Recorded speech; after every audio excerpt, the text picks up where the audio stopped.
آیت نمبر 282 ہے وَلَا يَأْبَ الشُّهَدَاءُ، اور گواہ انکار نہ کریں اذا ما دعوا، جب ان کو بلایا جائے گواہی دینے کے لیے،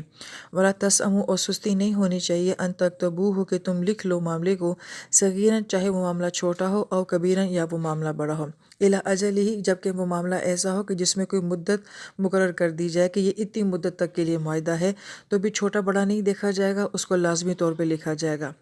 ذالکم اقسط عند اللہ، اللہ تعالیٰ کے نزدیک یہ طریقہ جو ہے یہ انصاف کے بہت نزدیک ہے، وَأَكْمُلِ الشَّهَادَةِ، اور اس طریقے سے شہادت کو قائم کرنا بھی بہت آسان ہے، وَأَدْنَىٰ أَلَّا تَرْتَابُوا، اور اس بات کی بھی ضمانت ہے کہ تم کسی قسم کے شک میں نہیں پڑو گے جب تم معاملات کو لکھ لیا کرو گے، اللہ، مگر یہ کہ ان تکون تجارتاً، اگر تمہاری تجارت ایسی ہے، حاضراتاً تدیرونہا بینکم، جو کہ نقد لین دین کی ہے، اسی وقت لینا اور دینا ہے، فلیس علیکم جناح، تو پھر تمہارے پر کوئی گناہ نہیں ہے، اللہ تکتبوہا، کہ تم اس کو نہ لکھو، وَاشْہِدُوا اذا تبایعتم، اور گواہ بنا لیا کرو آپس میں جب تم کوئی خرید و فروخت کا معاملہ کیا کرو،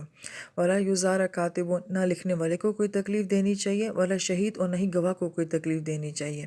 وَإِن تفعلوا، لیکن اگر تم ایسا کرو گے، فَإِنَّهُ فُسُوقٌ بِكُمْ، یہ تمہاری طرف سے نافرمانی سمجھی جائے گی، اور فسق، جیسے ہم کہتے ہیں کہ اندر کی برائی جب باہر آ جاتی ہے تو اس کو فسق کہا جاتا ہے،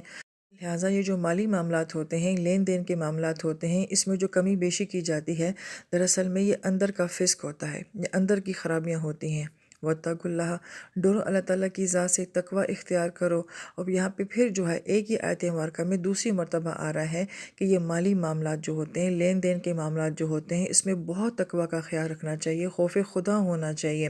لہٰذا یہ ہماری سوچ کی اصلاح بھی کر رہا ہے کہ تقوی کا معاملہ صرف پوشیدہ اعمال کے ساتھ نہیں ہوتا، بلکہ تقوی کا معاملہ جو ہوتا ہے ہمارے ظاہری اعمال کے ساتھ جو ہوتا ہے، جو ہماری ڈیلنگ میں روزمرہ کے معاملات ہوتے ہیں، اس میں دیکھا جاتا ہے کہ کوئی انسان کتنا متقی ہے، کتنا پرہیزگار ہے، لہٰذا مالی معاملات سے پتہ چلتا ہے کہ انسان کتنا نیک ہے، عبادات سے نہیں اندازہ لگایا جا سکتا۔ ہم کیسے دیکھ سکتے ہیں یا جان سکتے ہیں کہ کسی انسان کی نماز اندر سے کیسی ہے، اس کا تعلق اندر سے اللہ تعالیٰ کی ذات کے ساتھ کیسا ہے، ہاں، لیکن اس کے معاملات سے جو ہے اس کے تقویٰ کو، اس کے ایمان کا اندازہ لگایا جا سکتا ہے۔